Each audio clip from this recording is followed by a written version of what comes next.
Martinique Actualité. Les événements de Saint-Vincent doivent faire comprendre aux politiques et à l'État qu'il est grand temps de se pencher concrètement sur la question de l'évacuation des habitants avant qu'il ne soit trop tard. C'est un impératif. Nous sommes allés à la rencontre de Marcelin Nadeau. Il est le maire du Prêcheur du Nord-Caraïbe. Bonjour Marcelin Nadeau. Bonjour à toutes et à tous. Voilà. Alors tout de suite, on va rentrer dans le vif du sujet. La question clé, si la montagne Pelée entrait en éruption, seriez-vous prêt à une éventuelle évacuation ? Alors, on devrait être prêt à une éventuelle évacuation, sauf que c'est vrai que pendant très longtemps, on peut dire que le risque volcanique n'était pas le risque qui était le plus pris en compte dans l'ensemble des risques auxquels on est confronté. Parce qu'il faut rappeler quand même que, s'agissant de la Martinique en général et du Nord-Caraïbe en particulier, on est confronté à de nombreux risques. Au Prêcheur, on est exposé aux risques dits littoraux, tsunamis, houles cycloniques, submersion marine, bien sûr les tremblements de terre, les glissements de terrain, et puis nous aussi les lahares, parce que c'est lié aussi avec notre position au pied de volcan. Et puis effectivement, il y a ce risque volcanique. Alors pendant longtemps, on peut dire que, y compris dans la surveillance, on peut pas dire que tous les moyens étaient mis sur la table. Aujourd'hui, l'avantage de cette vigilance jaune liée à la réactivation de la montagne Pelée, c'est quand même le fait que, bon, bien sûr, des moyens supplémentaires seront mis pour la surveillance et que, la réflexion est bien évidemment relancée quant aux modalités d'évacuation, et s'agissant même des modalités prévues par le plan Orsec. Alors, pour l'instant, ce qu'on peut dire, c'est que le plan Orsec, il existait bel et bien, mais ça fait très longtemps qu'il avait été révisé, et que, à partir de scénarios élaborés donc par les scientifiques, il a été revu et corrigé par les services de l'État. Donc ça reste un projet qui sera donc soumis lors d'une réunion qui se tiendra donc mardi 20 à 15h en visioconférence. Donc il sera soumis à l'ensemble des élus et nous pourrons effectivement le discuter et l'amender. Et nous espérons que à partir de là, que nous serons vraiment prêts. Ce qu'il faut dire également, c'est qu'au niveau des documents communaux que sont les plans communaux de sauvegarde, c'est vrai que là encore, on ne peut pas dire que, s'agissant des communes concernées par le risque volcanique, que nous ayons vraiment pris en compte le risque volcanique dans nos plans communaux de sauvegarde. Mais aujourd'hui, justement, donc, les services préfectoraux ont relancé avec les communes une actualisation, je veux dire, des plans communaux de sauvegarde, donc des PCS, et qui aujourd'hui prennent en compte vraiment le risque littoraux et la nécessité liée au risque littoraux d'une évacuation en cas d'alerte volcanique. Alors Marcelin Nadeau, avez-vous peur d'une telle catastrophe pour votre commune qui est quand même au pied de la montagne Pelée ? Non, c'est-à-dire qu'il y a bien évidemment, on a toujours peur et on souhaite, on prie Dieu pour qu'il n'y ait pas d'éruption vraisemblablement. Mais ce qu'il faut que les Martiniquais comprennent, c'est qu'il faut qu'on apprenne à vivre en Martinique. Parce qu'en réalité, nous vivons sur un territoire et on fait semblant de ne pas savoir que le risque volcanique, il est là depuis longtemps et qu'il faut faire avec. L'histoire nous a appris que il y a eu effectivement des épisodes liés au risque volcanique. Donc du coup, il faut se préparer. Alors, vous allez me dire que on peut toujours faire des abris parasismiques, anticycloniques, etc. On peut se prémunir des glissements de terrain, mais que le risque volcanique, lui, il semble être, peut-être plus compliqué à gérer. Bon, c'est peut-être vrai, mais en fait, si on analyse bien l'histoire des deux épisodes que nous connaissons le plus, s'agissant de la montagne Pelée, c'est-à-dire 1902, avec cet épisode-là, à la fois les deux crises de 1902, celle de mai 1902 et les mois qui ont précédé mai, et puis celle du 30 août 1902 concernant le Morne Rouge, et bien sûr le Tivolcan, c'est-à-dire la deuxième période éruptive entre 1929 et 1932. Il faut se dire que les gens sont partis, c'est vrai, au moment de la crise, et je pense qu'il est nécessaire qu'ils partent, mais ils sont revenus finalement. Est-ce qu'il faudrait pas... Alors, on a l'impression que quand tu vois la montagne Pelée, finalement, on part, mais on revient. Et c'est cette idée de nomadisme, en fait, parce que nous estimons que il faut sortir de l'idée un peu fixiste, adapter aux espaces continentaux et penser notre réalité en tant qu'île.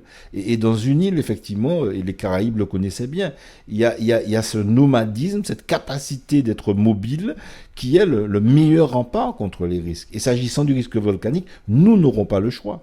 Une fois que l'alerte sera déclenchée, il faudra partir, mais c'est pas parce qu'on est parti qu'on ne revient pas. Et donc, d'où la nécessité peut-être effectivement de réfléchir à cette mobilité. Et je pense notamment aux possibilités de construction mobile. On peut imaginer, parce que l'État a annoncé ou proposé qu'il y ait des jumelages entre les communes du Nord concernées par le risque volcanique et certaines communes du Sud quant à la mise à disposition par les communes du Sud de terrains pour accueillir les personnes du Nord. Eh bien, pourquoi pas envisager que sur ces terrains, il y ait des possibilités de construction qui seraient implantées dans les communes respectives concernées par la Pelée, qui pourraient être déplacées et redéplacées après la crise. C'est une idée complètement balbutiante, mais il y a des architectes qui ont travaillé sur les constructions autonomes, mobiles, modulables. Je pense qu'il faut une vraie réflexion sur ces questions-là. Bon, maintenant, on n'y est pas. Donc, ce qu'il faudra, c'est un bon plan d'évacuation avec les modalités d'évacuation prévues, mais il ne faudra pas se contenter d'être évacué. Il faudra se dire, être évacué pour aller où et dans quelles conditions.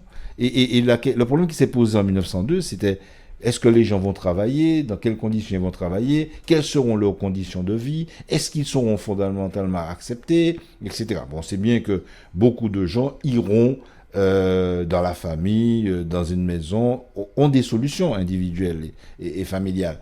Maintenant, pour nous, il nous appartient de prévoir, c'est vraiment l'hébergement et les conditions d'accueil pour tout le monde et avec l'État. Et c'est ce qu'il faut, sur quoi il faut travailler. Et d'ailleurs, ce serait bien, que par rapport à ce plan en sec, prenant en compte un certain nombre de scénarios liés, parce que la montagne, les éruptions ne se présentent pas toujours de la même manière. Par exemple, mai 1902, en mai 1902, on n'a pas connu les mêmes conditions qu'en août 1902, par exemple. Donc, il faudra prévoir plusieurs scénarios pour adapter justement les modalités d'évacuation. Mais ce qu'il faut inventorier un petit peu les solutions que pourraient avoir les personnes. Si des gens ont de la famille, s'ils ont une maison, s'ils ont une résidence secondaire, évaluer tout ça et puis voir le nombre de personnes qu'il nous restera à prendre en charge et prévoir en conséquence des modalités d'hébergement pour que l'accueil soit le moins confortable possible. Et je voudrais quand même dire quelque chose pour finir. C'est qu'il ne faut se faire aucune illusion. On a connu, et la Guadeloupe en 1976, au moment de la Soufrière également, on les appelait, les Guadeloupéens concernés par l'éruption de la Soufrière, dans les zones où ils étaient hébergés, donc dans la Grande Terre, on les appelait les magmas. Et c'était des Guadeloupéens comme les autres Guadeloupéens qui les appelaient les magmas.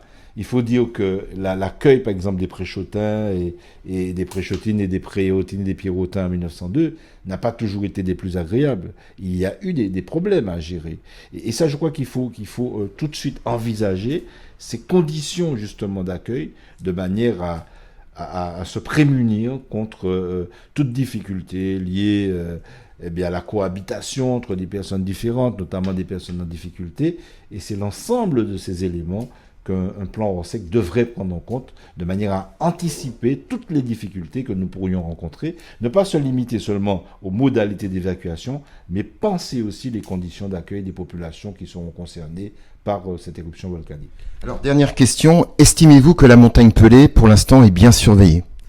Alors, moi, je peux dire qu'on a l'impression qu'elle n'était pas excellemment bien surveillée, mais qu'aujourd'hui, justement, peut-être, c'est peut-être un paradoxe, mais en tout cas, par rapport à l'alerte jaune, il semblerait que les moyens de surveillance soient accrus.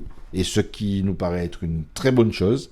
Donc bien sûr qu'il y avait une surveillance, nous avons peut-être l'un des troisièmes, je crois que c'est le troisième observatoire au monde, mais il y avait quand même quelques insuffisances, et je crois que cette alerte jeune, cette situation, ce niveau d'alerte a permis peut-être l'accroissement des moyens de surveillance, mais au-delà de la question de la surveillance, il y a quand même effectivement la prise en compte du risque fondamentalement, notamment à travers le plan ROSEC, etc. Ce que je voudrais souligner aussi, c'est que faut que le Martinique nous apprenne pas trop compter les canaris belles-mères nous.